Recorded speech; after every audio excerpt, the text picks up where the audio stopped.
अब मैं एक और तस्वीर दिखाना चाह रही हूँ। जब मैंने वायनाड की बात की है, एक बड़ी इंटरेस्टिंग तस्वीर आ रही है हैदराबाद से। हैदराबाद की जरा तस्वीरें चलाइए, क्योंकि हैदराबाद में वहां माधवी लता चुनाव लड़ रही हैं असदुद्दीन ओवैसी के खिलाफ। अब आरोप ये लग रहा है वरुण जी कि वहां पर तो कांग्रेस उम्मीदवार उतार ही नहीं रही है। इसलिए नहीं उतार रही है कि उन्हें लग रहा है कि माधवी लता और असदुद्दीन ओवैसी के इस मुकाबले में कांग्रेस का उम्मीदवार कहीं खेल ना बिगाड़ दे और वहां पर सीट माधवी लता जीत जाए। मैं हाई प्रोफाइल सीट्स की बात कर रही हूं, इसलिए ये जो वीडियो है ये भी बड़ा दोनों तरफ के वीडियोस हैं जो वायरल हो रहे हैं और उन पर सवाल भी उठ रहे हैं। आप लोग क्यों नहीं उम्मीदवार उतारते हैं वहां से? सुचारिता जी, अभी मैं एक बात का जवाब दे दूं। ममता जी ने कहा राहुल जी क्या कह रहे हैं, प्रियंका जी क्या कह रहे हैं। भाई यही तो डेमोक्रेसी होती है। मेरा विचार अलग है सीटों का, आपका अलग है, सबका अलग है। हमने कई बार कहा पुलिसिया फॉर्मेट नहीं कि एक ही बात बोलेंगे सब भेड़ बकरी की जैसे मैं करेंगे, ऐसा पार्टी नहीं है। मैं कई बार विरोध भी करता हूं, नंबर जो आप दे रहे हो वो तो सही दे दो। अरे भाई ये डेमोक्रेसी आप नहीं जानते। मैं नहीं बोला ना आपके बीच में, आप नहीं जानते लोकतंत्र। आप बीच में बोलोगे, दूसरे को बोलने नहीं दोगे। आप भी जानते हो जिनके कांग्रेस में पार्टी के अंदर का लोकतंत्र खत्म है, जो परिवारवाद और वंशवाद का डंका पीटते हैं, वंशवाद की पार्टी चलाने वाले मुझे कहाँ लोकतंत्र सिखाएंगे सुचरिता जी? अब ये तो बोलना पड़ेगा ना।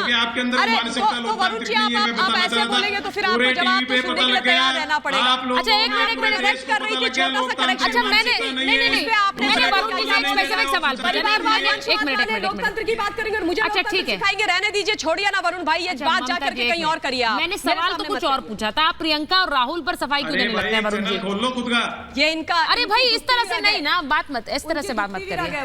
मैं आपसे बोल रही हूँ, आप वरुण और आप राहुल और प्रियंका गांधी के ऊपर सफाई क्यों दे रहे हैं? मैं आपसे एक सीधा सवाल पूछ रही हूँ कि आप बड़ी बड़ी फाइट्स में, आप तो कहते हैं कि आपका गठबंधन है, ओवैसी उसका हिस्सा नहीं है, आप हैदराबाद में उम्मीदवार क्यों नहीं उतारते हैं? मेरा डायरेक्ट सवाल है सर।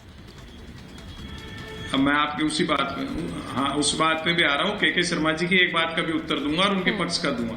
देखिए हैदराबाद में क्यों नहीं उतार रहे, कहाँ क्या कर रही है, तो राजनीति होती है। राजनीति कोई ये वो थोड़ी क्लियर हम आपको बता दें हम क्या कर रहे हैं, क्या कर रहे हैं, क्या कर रहे हैं। तो ये बीजेपी, आज की जो बीजेपी है, आप क्या कर रहे हो, आप ऐसे क्यों नहीं कर रहे हो, आप क्या कर रहे हो? अरे भाई राजनीति हमको जो उचित लगेगा जैसे खेल खेलेंगे, आप अपने हिसाब से खेल रहे हो। आप भी तो जुगाड़बाजी कर रहे हो, इधर उधर नहीं कर रहे हो क्या? अब इनको पहले से पता लग गया कि वायनाड राहुल गांधी हारेंगे, तो ये भी अपना कयास कपोल कल्पित कयास लगा रहे हैं। वायनाड से 101% राहुल गांधी जीतेंगे, मैं आपको बता देता हूं। और अमेठी और रायबरेली से भी जो भी लड़ेंगे हमारे, अगर ये राहुल और प्रियंका लड़ेंगे तो 101% आपके जीतेंगे।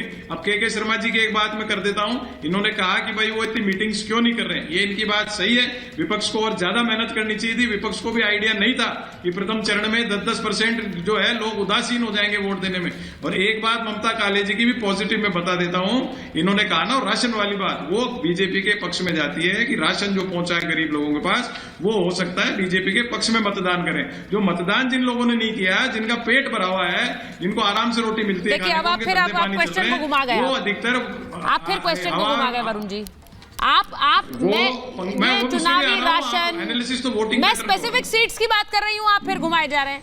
वायनाड की मैंने बात की, मैं हैदराबाद की बात कर रही हूँ। मैंने आपको कहा बार-बार आरोप ये लगता है, बार-बार ये पॉलिटिक्स, हाँ पॉलिटिक्स है, पॉलिटिक्स इसलिए है कि कांग्रेस वाला तो जीतेगा नहीं, वहां पे असदुद्दीन ओवैसी के वोट और काट देगा वो, यही है।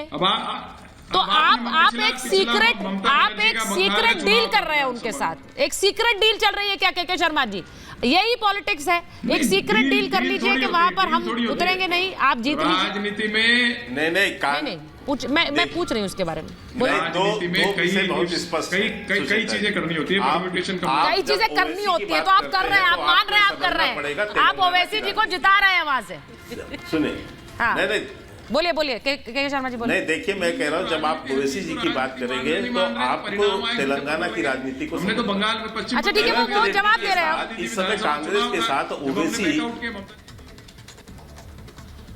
सुनिए अब देखिए अभी क्या है, तेलंगाना में जो कांग्रेस के मुख्यमंत्री हेमंत रेड्डी, उनके साथ इंटरनल ओवैसी जो है वो उनके साथ अंदर जो है साठगांठ करके चल रहा है और एक तरह का जो है उनका समझौता वहां पर तय कर रहे हैं, क्योंकि अब उनको ओवैसी को टीआरएस से तो कोई लाभ होना नहीं है। तो वो जो उसकी सेटिंग है कांग्रेस की और ओवैसी की, उसके तहत वो वहां पर ओवैसी के अगेंस्ट कोई अपना कैंडिडेट नहीं उतारेंगे। दूसरा मुस्लिम तुष्टीकरण के तो चैंपियन कांग्रेस ही है। अब वहां पर वो उतार के ओवैसी को हराने की बात कैसे कर सकते हैं? क्यों तो मुसलमानों के वोट को क्यों बांटेंगे? तो और जो तेलंगाना में इनकी सेटिंग है, खैर मैं दूसरी बात इसी पर कहता हूं कि उस सीट की स्थिति क्या है। हाँ। लाखों फर्जी वोट इस बार वहां पर कटे हैं, कई लाख वोट काटे गए हैं, जो कि चुनाव आयोग ने काटा है। अब इसके कारण से ओवैसी की हालत वहां बहुत जो है स्थिति खराब है, क्योंकि वो जो फर्जी पोलिंग होती थी, जो 12 साल 14 साल 15 साल के वो बुरके पहन के जाके जो मुस्लिम बहनें जाकर जो वोट कर जाती थी फर्जी, वो इस बार संभव नहीं है। और इस बार जो है फर्जी वोटों को भी वहां पर रोक लग रहा है, तो इसलिए घबराहट ओवैसी पर भी है। इसलिए वो सीट निश्चित तौर से हारना अब ओवैसी का तय भी हो चुका है। रही बात अभी अजीत भाई ऐसे कैसे हो रहा था, ऐसे फर्जी वोट कैसे पड़ रहे थे, ये तो अपने आप में एक विषय होगा। ऐसे कैसे बिना वोटर आईडी कार्ड के कोई वोट डाल सकता है, मुझे ये बात समझ नहीं आती। स्वाभाविक है। हाँ, कैसे हो रहा था ये तो अपने आप में जांच का विषय होगा। तो फर्जी वोट की स्थिति तो इलेक्शन कमीशन पे प्रश्न चिन्ह लगा दिया। नहीं, क्यों नहीं होता है? बिल्कुल जांच का विषय। इलेक्शन कमीशन ने संज्ञान लिया तभी तो हुआ है। इलेक्शन कमीशन ने संज्ञान लिया है। वहां पर फर्जी वोटें क्या आपके पश्चिम बंगाल में नहीं पड़ रही है? तो इतने साल तक वहां भी रोक लगी है ना। ये वहां पर ये तो अपने आप में एक और गहन जांच का विषय है कि ये फर्जी वोटिंग कहाँ हो रही है। पश्चिम बंगाल में हो रही है, हैदराबाद में हो रही है, हो रही है। बिल्कुल मैं कह रहा हूँ ये स्थिति है, तभी तो वहां पर मैं कह रहा हूँ कि फर्जी वोटों का एक बड़ा पकड़ा गया है वहां पर। अरे एक तो और उसके कारण से उनकी स्थिति खराब है। अब मैं आगे आता हूँ। हाँ। जो डॉक्टर अजीज साहब जो कह रहे हैं, बेचारे क्या करें। मैंने 2 बातें इनसे पूछी, उसका इनके पास जवाब नहीं है। मैंने इस प्रस्तुता से पूछा कि अखिलेश यादव और राहुल गांधी मिलकर सभा क्यों नहीं कर पा रहे हैं?